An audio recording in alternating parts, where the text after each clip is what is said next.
Abra sua Bíblia, então, no livro de Deuteronômio, no capítulo 32. Nós vamos ler a partir do versículo 4. Eu não sei se na sua Bíblia tem, na versão que você está usando, tem o mesmo título que tem aqui o capítulo que 32 tem na minha Bíblia. Na minha Bíblia aqui está: Último Cântico de Moisés.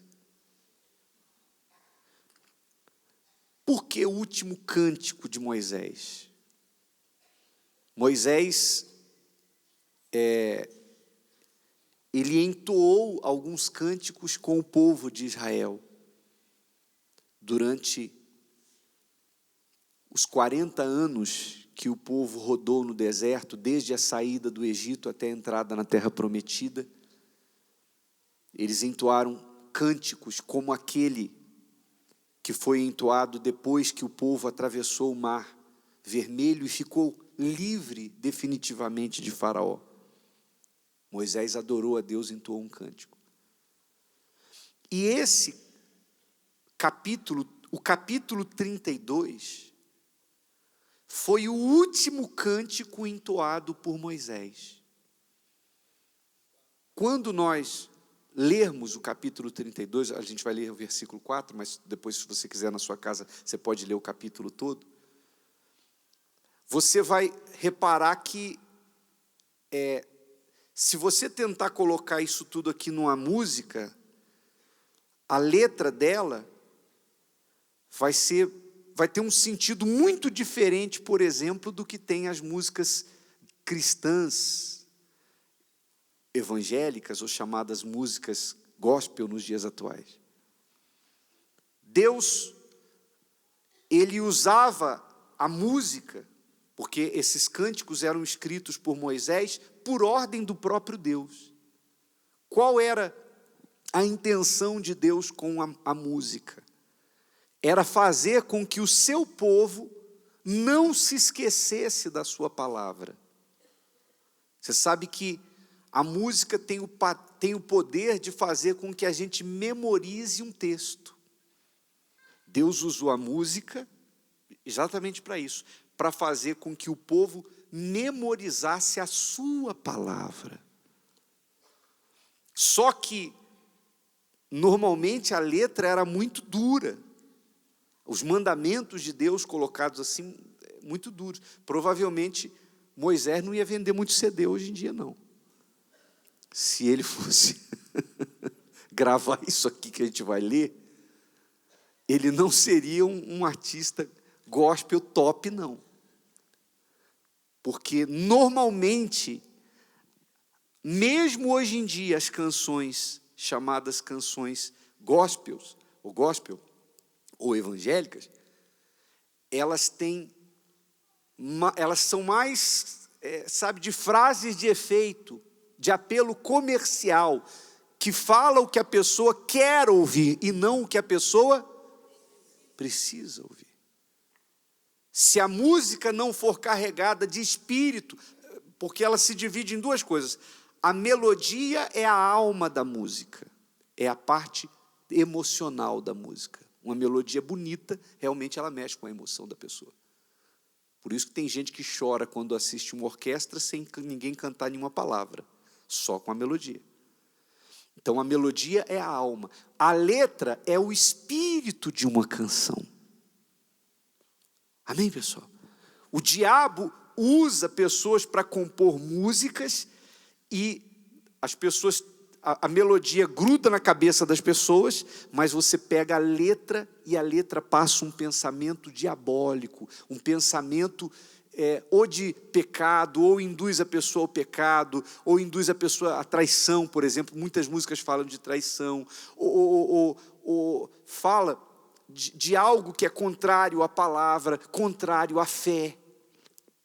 Só que as pessoas não atentam para a letra, elas se deixam levar apenas pela melodia. E mesmo as músicas cristãs, como eu falei, na sua grande maioria, têm apelo apenas comercial e fala o que a pessoa quer ouvir.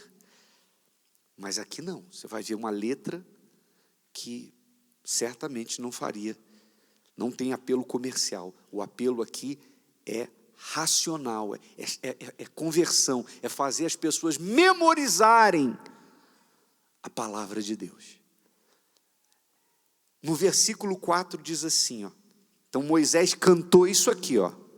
Ele é a rocha. Ele quem? Deus, mas já estava profetizando, já estava falando a respeito de Jesus. Jesus é a rocha. A Bíblia também diz lá no Novo Testamento que ele é a pedra angular, a pedra que foi rejeitada. Então Jesus é a rocha, Jesus é a pedra angular. A Bíblia diz que ele é a pedra angular.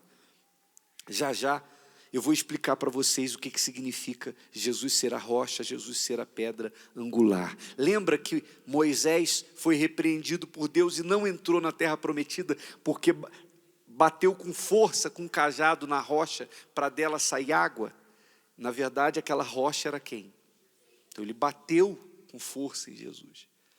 Aquela rocha era o próprio Jesus. Então o próprio Moisés diz aqui, ele é a rocha, cuja obra é perfeita. Então, aquilo que Deus faz, a obra de Deus é o quê? Perfeita. E Jesus é a rocha. Porque todos os seus caminhos justos são. Deus é a verdade, e não há nele injustiça. Justo e reto é. Então esse versículo 4 descreve qual é o caráter de Deus. O caráter de Deus é ser justo, ser a verdade, nele não há injustiça e ele é reto. Então Deus é assim, Deus é justo, Deus é perfeito, Deus é verdade, Deus é reto. Amém, pessoal? Agora o versículo 5 vai descrever o que aconteceu com muitos de Israel que saíram do Egito. Essa música, esse cântico de Moisés testemunhou o caráter de Deus e o que aconteceu com muitos que saíram do Egito. Ele diz assim: corromperam-se contra ele, não são seus filhos, mas a sua mancha, geração perversa e distorcida é. Então, o que aconteceu? Quando Israel saiu do Egito, Deus os livrou das mãos de Faraó, abriu o Mar Vermelho, afogou o exército de Faraó, deu a Israel a liberdade, para que Israel conhecesse a Deus lá no Sinai e adorasse somente a Deus e obedecesse os seus mandamentos. Mas no meio do caminho, como diz aqui o início do versículo 5, qual é a palavra do versículo 5? Corromperam-se. Ou seja, eles se corromperam, eles se desviaram. E houve rebelião contra Moisés, houve idolatria, passaram a adorar um bezerro de ouro, trocaram o Deus Criador que os fez e os libertou e passaram a adorar uma imagem feita por mãos humanas, com o ouro que Deus deu para eles. Então o povo se corrompeu contra ele. Tinha o título de Israel, Hebreus, povo de Deus, mas a partir do momento que o povo se corrompeu, então ele diz aqui, ó, corromperam-se contra ele, não são o quê? Seus filhos, mas a sua mancha. Existiram dois tipos de pessoas em Israel. Aqueles que eram filhos, porque tal qual Deus, também eram justos, da verdade, não praticavam injustiça e andavam em retidão. Então esses orgulhavam a Deus. Era um motivo de orgulho para Deus. Mas outros, embora fossem de Israel, na verdade, mancharam a história. Eram verdadeiras manchas. Porque está lá escrito o que aconteceu com eles. A história, eles mancharam a história de Israel pelo péssimo exemplo que seguiram, ou que deram, pelo mau testemunho, porque se corromperam, porque viraram as costas para Deus. Então Deus fez questão de fazer Moisés fazer uma música e colocar isso na boca do povo para que o povo não se esquecesse daquele ocorrido. E isso, a história, continua se repetindo até os dias atuais. Dentro do novo Israel, que é a igreja, nós temos dois tipos de pessoas. Os filhos. Quem são os filhos de Deus? Você vê que o ditado diz, todos são filhos de Deus. Não, nem todos que são da igreja são filhos de Deus, quanto mais todos do mundo. Nem todos da igreja são. Se nem todos que estão na igreja são filhos de Deus, imagine o mundo inteiro. Não são seus filhos, é o que está escrito aqui. Quem não é filho? O que se corrompe. Filho é aquele que tem os traços do pai. Quando uma criança nasce, é muito comum a família começar a avaliar o bebê à medida que ele vai crescendo, para dizer com quem ele se parece, não é assim? Olha, isso aqui, o olho é do pai. A boca é da mãe. Olha, a orelha dele parece com do vô. Vê que o menino tem os traços da família, tem o DNA da família. Mas quando nasce uma criança que não parece com o marido, às vezes tem a cara do vizinho. O pessoal já olha atravessado isso aí. É bastardo isso aí. Não. Sim ou não? Porque o filho tem que ter o DNA, ele tem que ter os traços do pai. O que mostra que você é filho de Deus, não é o fato de você frequentar a igreja, conhecer a Bíblia, mas é o seu caráter, como você se conduz entre as pessoas que estão ao seu redor. Você é justo dentro da sua casa?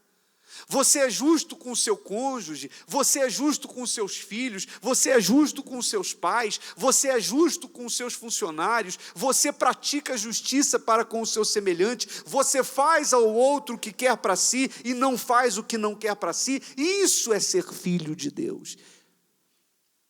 E quando uma pessoa se conduz assim, o nome de Jesus é glorificado através dela. Mas quando é o oposto, quando a pessoa está corrompida, ela na verdade não é filho de Deus, é uma mancha.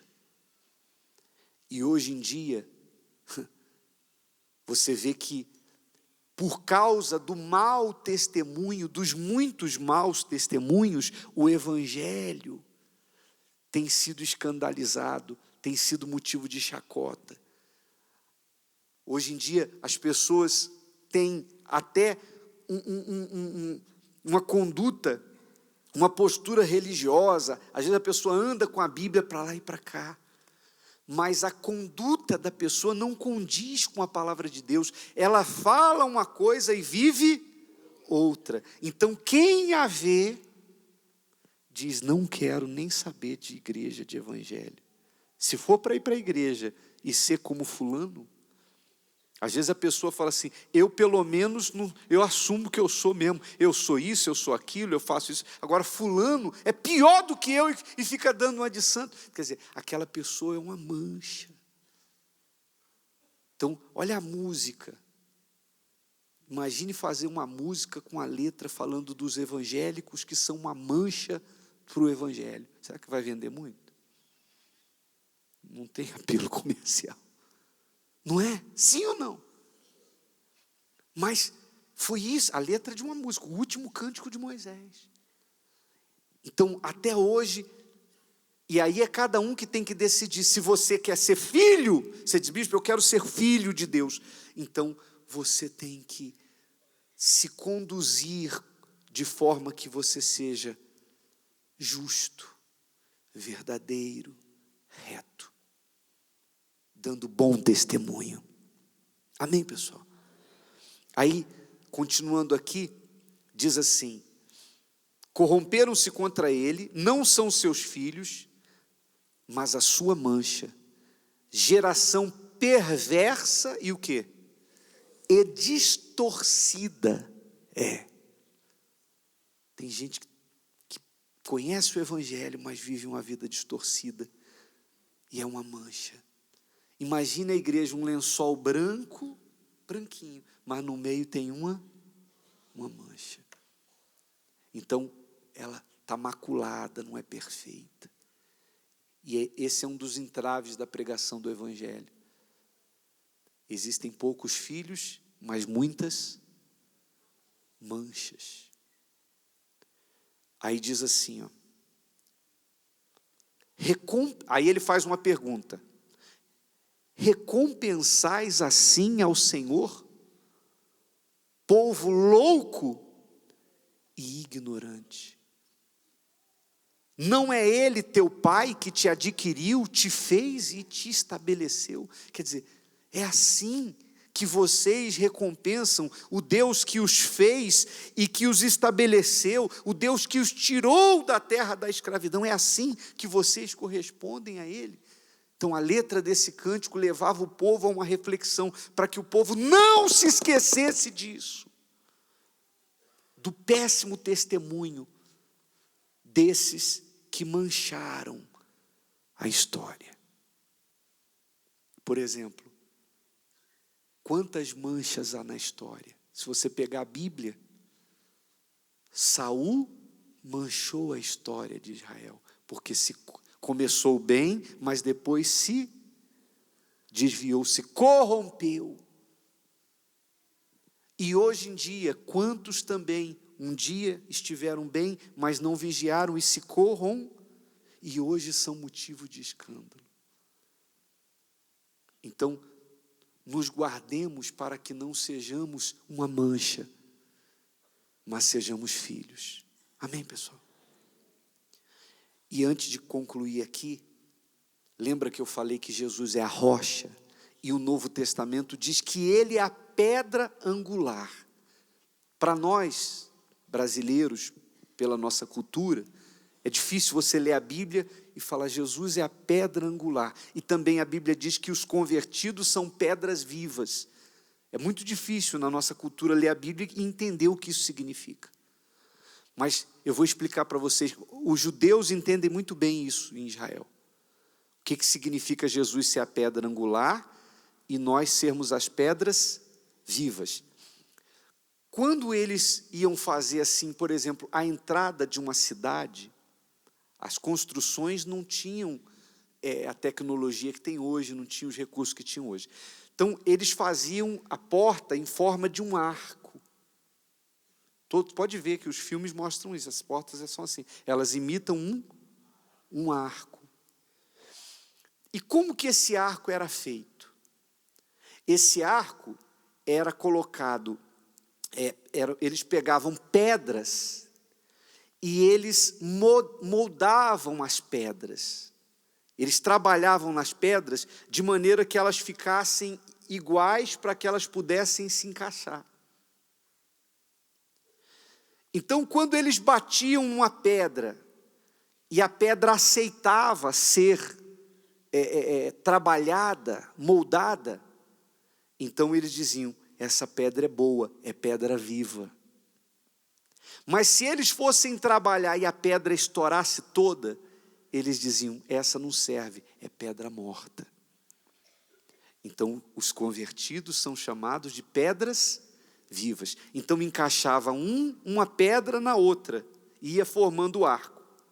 Aí eles pegavam a pedra principal, a mais resistente, a mais forte, que suportava mais pressão, a principal pedra, era chamada de pedra angular, e eles colocavam acima do arco e davam uma marretada para ela entrar e encaixar. Ela era tão forte que ela suportava a pressão de todas as outras pedras, porque ela não estourava, ela entrava com essa marretada, e o arco ficava perfeito e não caía. Por isso diz ali, ele é a rocha, sua obra é perfeita. Então Jesus é essa pedra angular. As pedras usadas para fazer o arco eram apenas as pedras vivas, porque a viva aceitava ser moldada. Você batia nela, eles batiam nela, eles trabalhavam nela e ela não quebrava. Ela só ia sair nas lasquinhas até ela ficar na forma que necessitava para fazer a porta, o arco. E depois vinha com a pedra angular. Mas as pedras mortas não serviam. Então hoje na igreja, Jesus é a pedra angular. Foi Ele que suportou todo o nosso peso, o peso dos nossos pecados. E nós temos que ser, não as manchas, mas as pedras vivas, que dão bom testemunho, que estão junto com Jesus. Agora, a pedra viva, ela chega grande e depois ela fica menor, porque tira uma lasca daqui, outra dali, até ela ficar no tamanho certo. Mas a pedra morta não aceita sacrifício, não pode tirar nada dela. A pedra morta não aceita que se trabalhe nela. Então tem gente que fica na igreja anos e anos e anos, ela ouve a palavra, mas ela não aceita largar, ela não quer tirar nenhum pedacinho dela, não pode tirar a minha amante, não pode tirar o meu vício, não pode tirar aquilo que eu gosto de fazer, a vida errada, ela não aceita perder nada, então ela fica como uma pedra morta, não vai servir para a pedra angular, não vai servir para a obra de Deus, fica ali, ela é uma mancha, mas as pedras vivas são aquelas que aceitam ser moldadas. E para arrumar a pedra, o trabalhador, os homens que trabalhavam na pedra, eles não faziam carinho nela, não. Tinha que dar, era na marretada, para ela ficar na forma que precisava. Mas a pedra viva suportava tudo. Quem é pedra viva aguenta tudo. Amém, pessoal? E aceita ficar menor, mas ficar da forma que Deus quer.